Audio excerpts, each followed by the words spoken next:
Hey, it's Thursday Games, and today we'll be talking about the biggest peacetime maritime disaster of all time, the history and sinking of the MV Dona Paz. The MV Dona Paz was originally a Japanese ship constructed by Onamichi Dockyard in Hiroshima. It was on the port of Kagoshima. It was originally owned by RKK Line. It had 2,324 GRT, or inner tons, which is used to calculate dockage fees, and 1,192 DWT, basically the amount of weight it could carry. It had a length of 93.1 meters, or 305 feet, and a beam of 13.6 meters, or 45 feet. It had a spread of 18 knots, 33 kilometers per hour, or 21 miles per hour, with a crew size of 66. It was first launched on April 25, 1963, under its original name, Himeyuri Maru, which is what it was called when it sailed in Japanese waters. It had a capacity of 608 when it sailed Japan. It was not the fanciest ship, but was serviceable for what it was.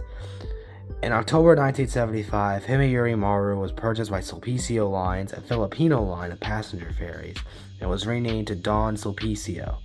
The capacity of the ship was expanded to a capacity of 1,518, and its main route was from Manila to Cebu. The ship became one of the two flagship vessels for Sulpicio Lines, the other one being Dona Analea, renamed to Dona Maryland on June 5, 1979. A fire happened and gutted the ship. Everyone survived, however, it was thought that the ship was a total loss. However, Sulpicio Lines was able to get the ship reconstructed and refurbished, and was turned into the MV Dona Paz, the name we know it as today.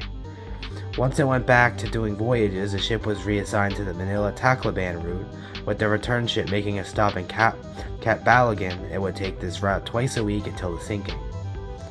So, the sinking, what happened?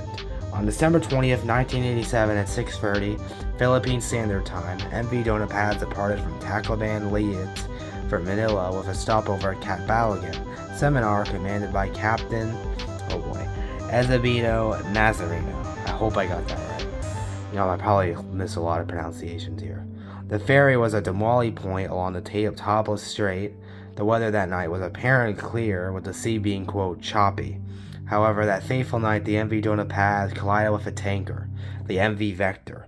The Vector was an oil tanker, which was terrible for the MV Dona Paz, since the crash started the fire due to the fact that the MV Vector was heading from Bataan to Masabate, and it was carrying 1.05 million liters, or 1,041 tons of gasoline and other petroleum products owned by Galax Philippines. After the crash, both ships were engulfed in flames. Even the sea was somehow on fire, according to one of the survivors. It was said that the MV Dona Paz did not have radio, however, that has still been debated. While the MV Vector was not even a registered ship and had an inexperienced crew, all of these mistakes would add up, causing the MV Dona Paz would sink within 2 hours, causing 4,385 deaths with only 26 survivors. So, who was to blame for the sinking? Overall, there were a lot of things bounced back and forth, people arguing on if either of the crews were inexperienced. They also pointed out that the MV Vector was not a registered ship, and there are also some sources that say that the MV Dona Paz did not have a radio. However, that has not been proven. So, what was the aftermath? The Philippines made a critique paper on the maritime disaster, saying that there would be changes how these ships operate, among many other things. Overall, this is a complete disaster to this day. This is the biggest peacetime disaster of all time, and was absolutely devastating on the families of the victims. Well, thanks for watching. I have always been interested in these sinking cruise ships and their stories. I did not want to make a video on something like the Titanic that's already been done to death.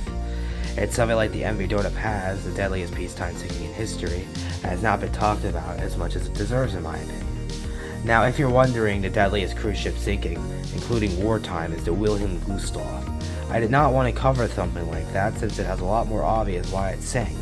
If it is a ship sinking during a time of war, basically it got sank by a torpedo while trying to escape Germany. Infographics show has a vid on that, link in the description. But yeah, that's all from me, and thanks for watching. Goodbye.